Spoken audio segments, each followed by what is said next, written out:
What's going on, everybody? This is an episode from the No Gimmicks Needed Wrestling podcast. Do you like podcasts and you want to see the full podcast? Make sure you check out the No Gimmicks Needed Wrestling podcast on all your podcast platforms, such as Apple Podcasts, Google Podcasts, Stitcher, Spotify, iHeartRadio, among many others. But you're listening to the episode right here on YouTube, so make sure you hit that like button and below, and make sure you hit the subscribe button to NC Studios and NC Level Up for all your gaming needs. This is the Nerd Coalition. Enjoy the show. All right, going into Smackdown. Now, Smackdown was a more newsworthy show. This time, they're in Chicago. And, Q-Flow brought up something to me on the last podcast, which I was like, I didn't really think about it. Usually when they go on these European tours, or these international tours, the international crowd puts the United States to shame. They put us to shame, but there are a few wrestling cities in the United States that still show out. Chicago being at the top of that list. So usually when they go to these international shows or they do these international tours, they always come back to Chicago because they know Chicago. It's like you don't want a weak crowd when you had an international tour and you come back and the other crowd can't hold up. So it's like you don't want to sit there and go to Milwaukee after you come back from the international crowd and Milwaukee be sitting on their hands. No, you got to go to a place like Chicago. And this Chicago crowd was rowdy because one, and CM Punk, the Raw superstar, was on SmackDown.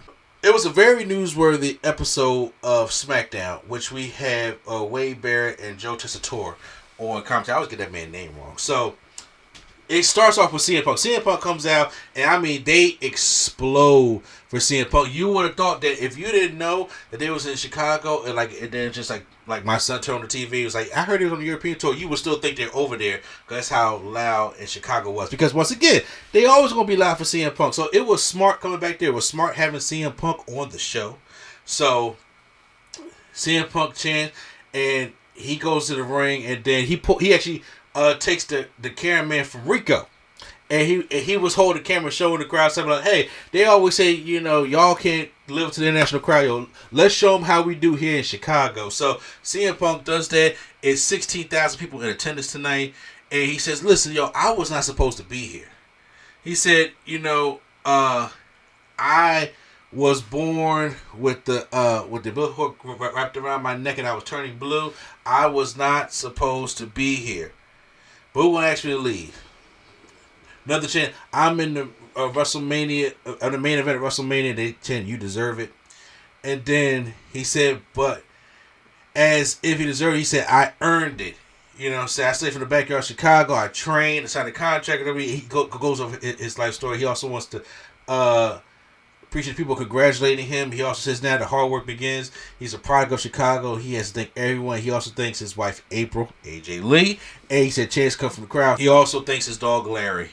We had a Larry chant in the crowd also. There's too many people to thank, without the city. He says that now the work begins, and now he has a day of WrestleMania. He promises that he's going to whip Seth's ass, and he's going to put a beating on the Tribal Chief Roman Reigns at WrestleMania. But then we hear, ladies and gentlemen, Paul Heyman walks down, and then he apologizes for being late, calls CM Punk his best friend in the world, and also he gets a ECW chant. You would have thought we was in Philly, because now we show out for Paul Heyman when they come to Philly also. So you never get rid of that, Paul. He tells CM Punk that, listen, God damn it, you belong here, okay? And you belong in Chicago in the main event of WrestleMania. And he says the last time they were sitting in this ring, the bloodline was breathing down his neck. And next week, and they put him to a table. And then Punk had the Hell in a Cell match with Drew McIntyre, which was an awesome match. And then Punk was contemplating never coming back. But he pleaded with him and told him that he needs him for War Games and to help out the family for Roman Reigns, and he'll do him a favor. And Punk did it and saved the match. And then the bloodline, Heyman thanks him and tells him that he has one more favor to ask Punk. And then Punk's like, okay, well, everybody needs a favor. So what is it, Paul? He said, can you tell you what the favor is? He said, the favor is, tell you what the favor is. Because he said, Roman's, he will be here. He's already pissed off that he doesn't know what happens to, you don't know how what happens when Roman gets angry. Punk asks, if Roman is not here, then, and Heyman says, not yet.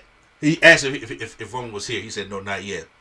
Punk says, well, he thinks the favor is none of Roman's business, but it will affect him, and that's why he'll tell Paul what the favor is when Roman arrives.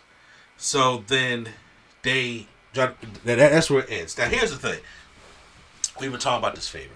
And even in the podcast last week, we was discussing, like, well, can the favorite be that he gets a title shot, like it's a number one contenders match, and then his favorite, he can be added to the championship match between Cody and Punk at WrestleMania Sunday. But once again, Paul don't have the stroke for that. Okay, so they won't be able to do that, and I think we're overthinking the thing. The favorite, which I kind of thought will probably be it, which we'll get into, is like, I kind of figured it will be that. I didn't want it to be. I thought it would be something different. And I'm still mad that how is this match not a number one contenders match?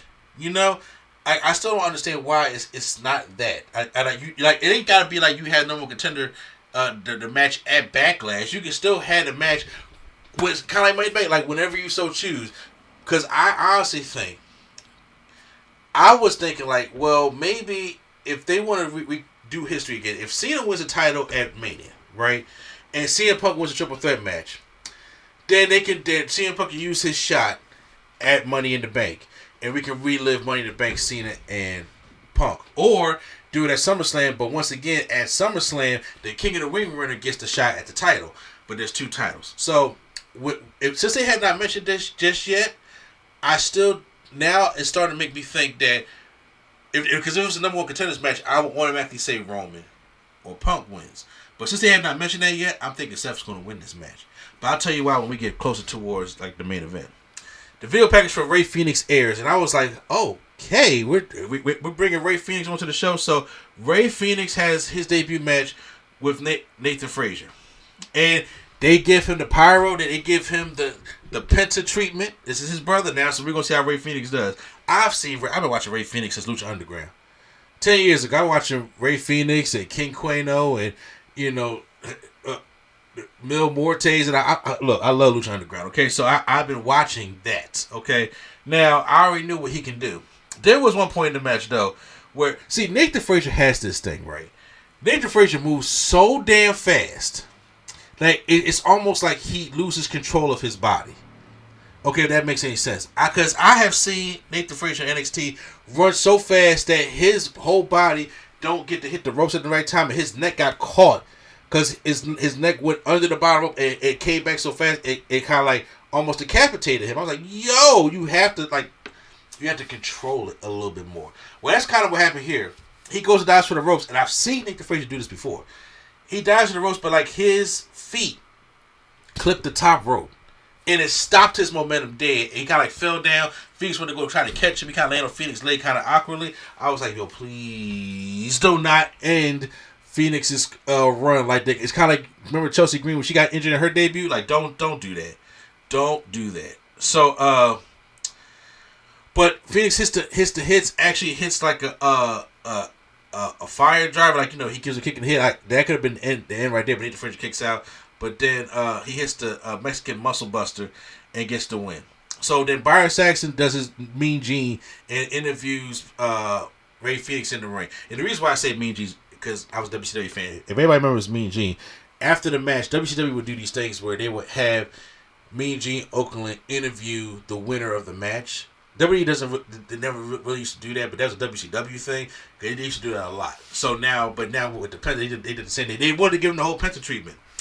And you can tell he has a lot of emotion. He speaks in Spanish for a little bit.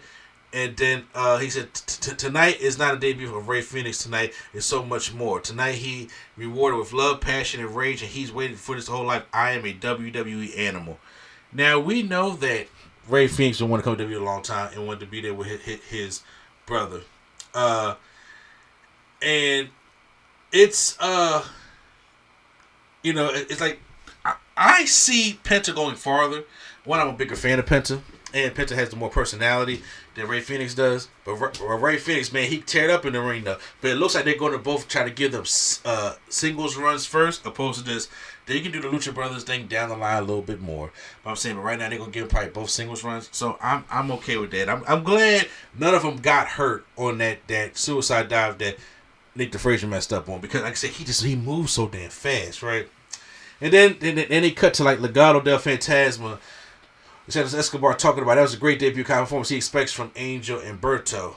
And then Escobar tells me that he's listened that next week you're gonna have a match with Rey Fenix. It's gonna be Berto, against Berto and Ray Phoenix. So I was like, don't do any Legado del Fantasma and LWO with this guy.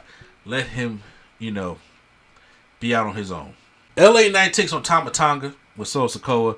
It's just a match just to get LA Knight some heat going into WrestleMania, and he lands a BTF on him and gets the cover, and he wins the match. LA Knight wins, and so tonight we find out that Braun Strowman taking on, as Braun Strowman say, Jacob Fat 2, is a last man standing match, and the winner is going to go on to face get a United States Championship shot at WrestleMania.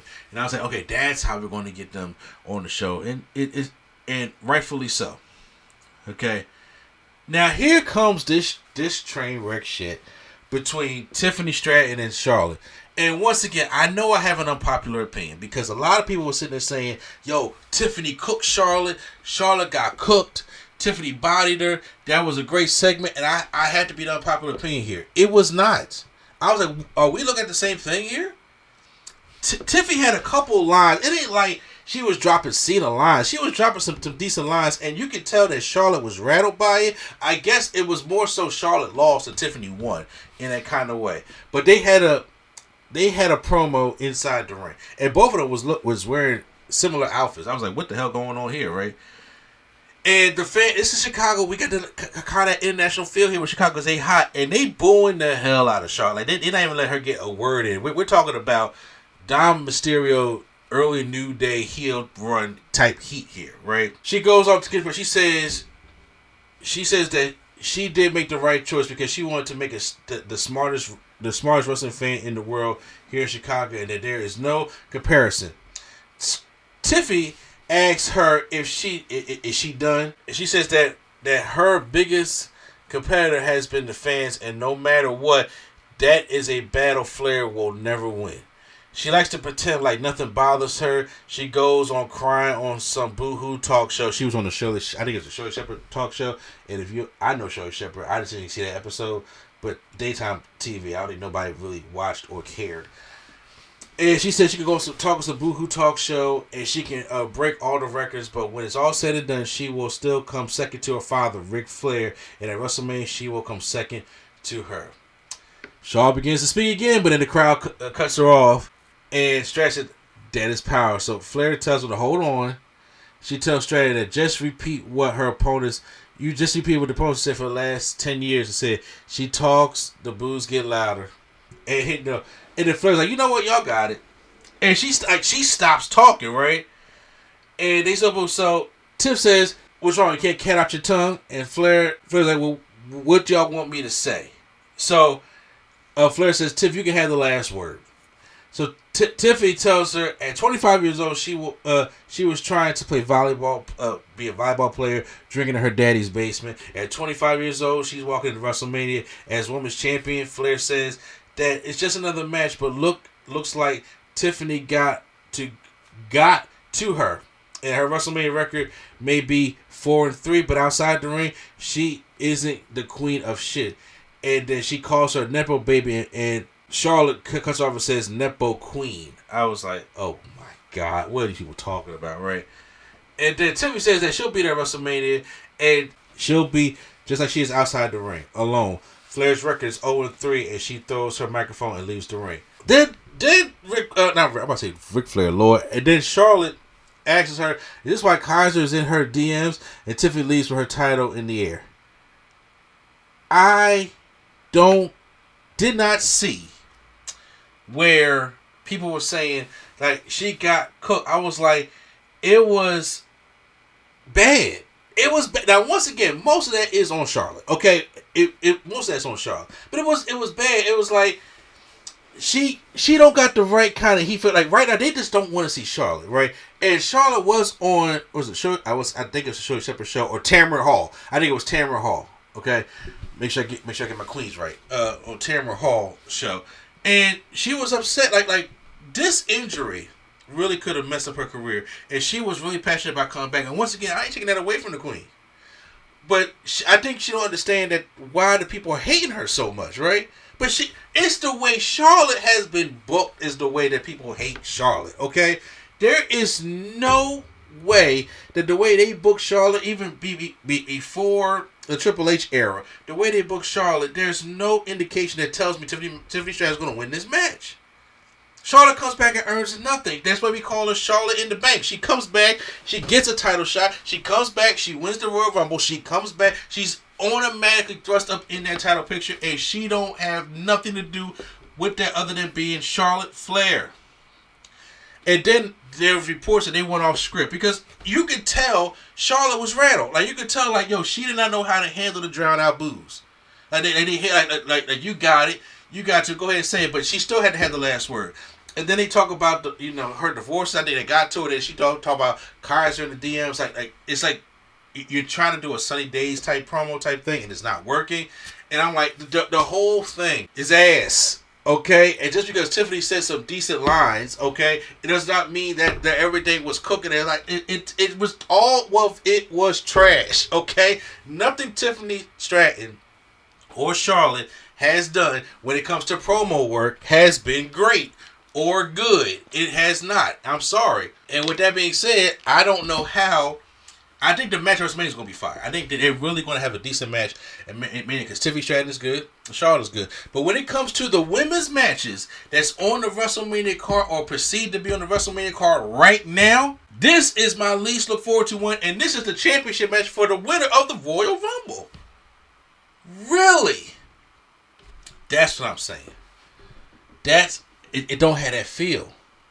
The match will probably be fire, but it does not have that feel. They had a number one contenders match between the Motion Machine Guns and DIY. Whoever wins is going to take on the Street Profits.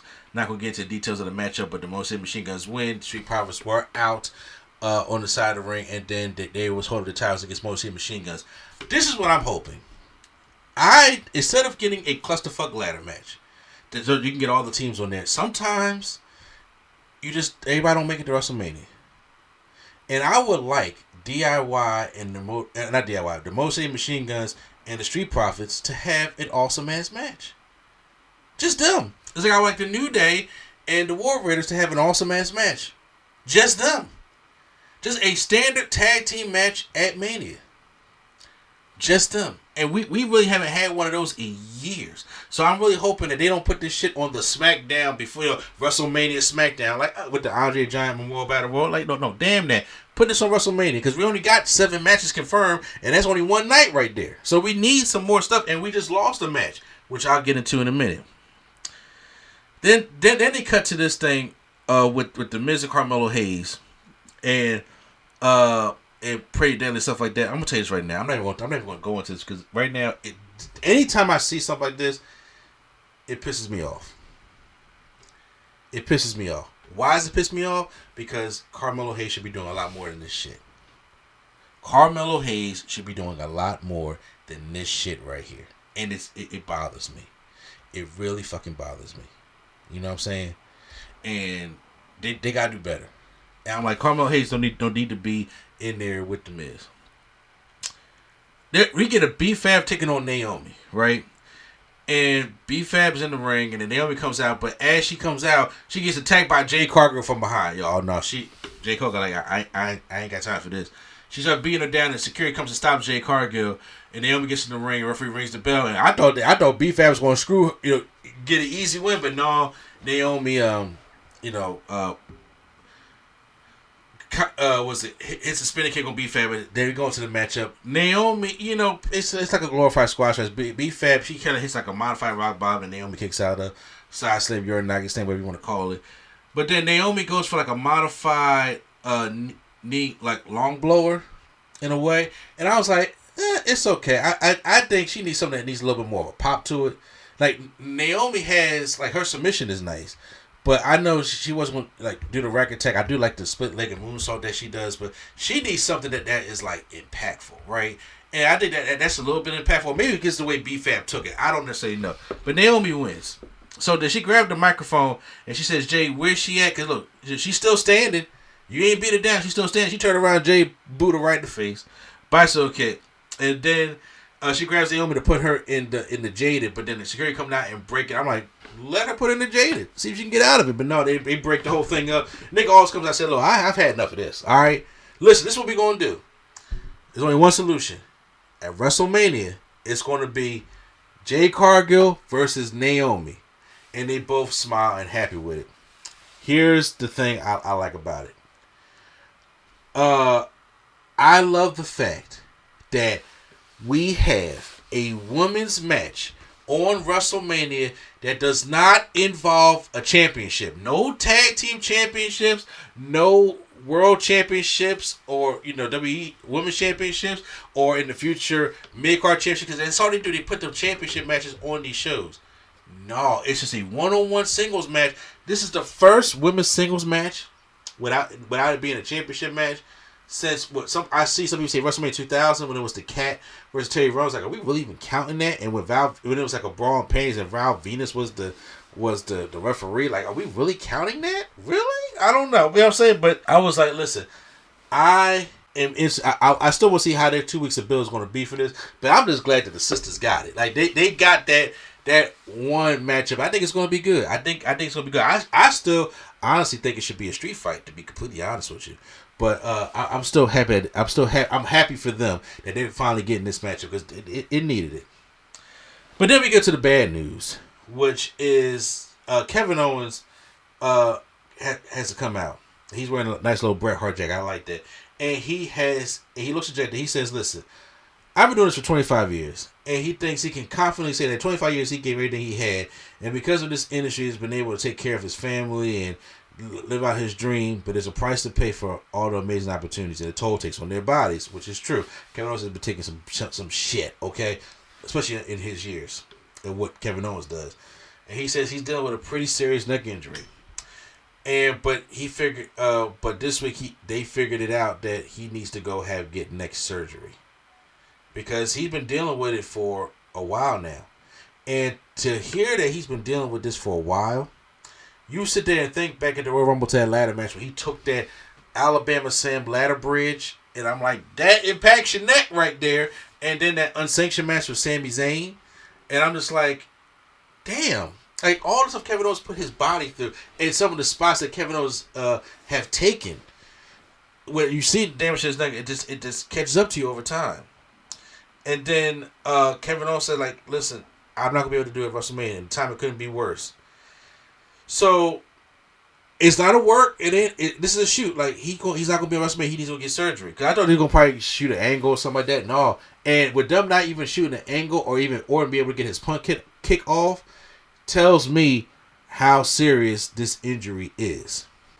He said, the truth is, I don't know when I'll be back in front of the fans. And when you're dealing with neck injuries, you can be out for a while.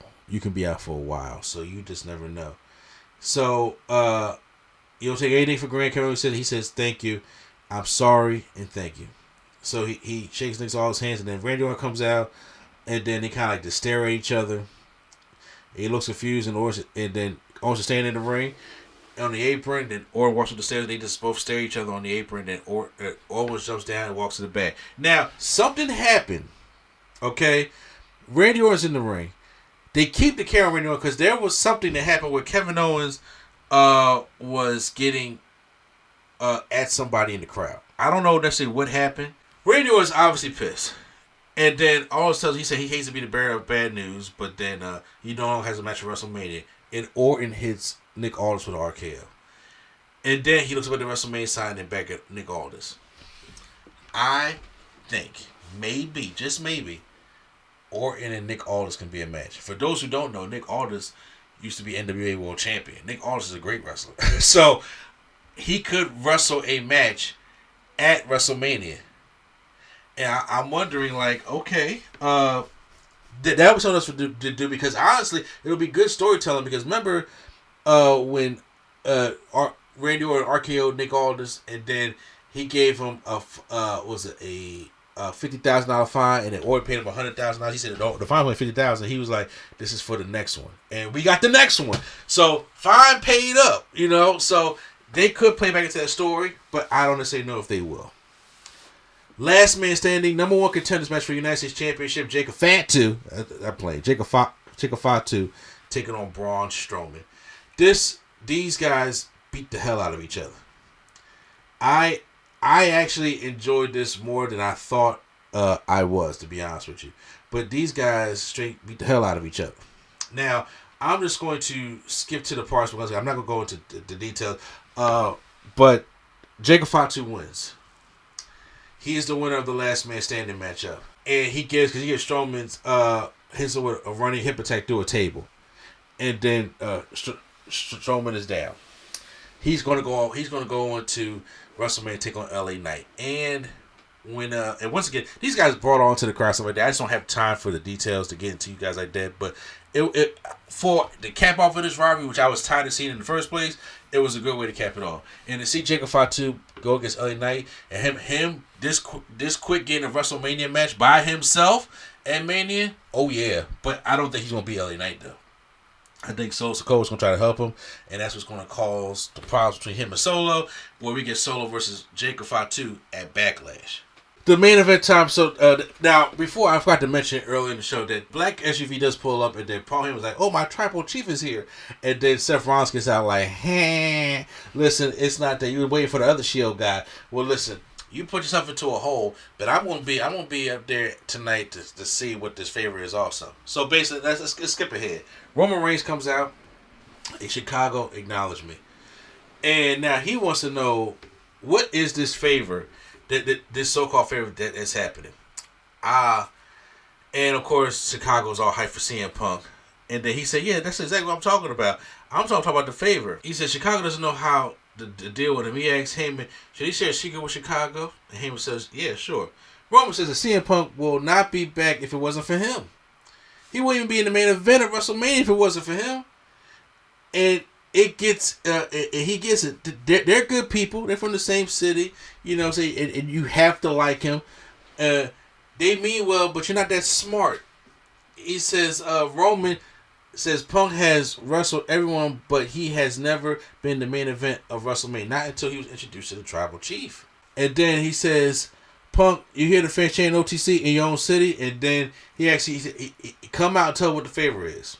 Seth Rollins' music comes out, comes on, and then it's like, okay, now Seth Rollins comes out here, and then he says like unlike everyone, Roman does not live in the real world, but every time Roman steps outside his little universe, reality bites him in the ass. Alright. He says, look, and the crowd saying like, yo, really, what's the favor? Why we got this whole Seth Rollins thing too? It's like, he's getting in the way. But then he's like, I want to know the favor too, but look, little history lesson real quick. The heist of the century. Example B, the main event of WrestleMania last year. He said, Roman, the reality is that Roman underestimates CM Punk. He thinks he's above Punk, and if he ignores him, he will go away. But he tried that, and it doesn't work. Punk is in the main event of WrestleMania, and that is a reality, and he has to live with. He could have stopped him at War Games, but he did. He could have stopped him at the Garden, but he didn't.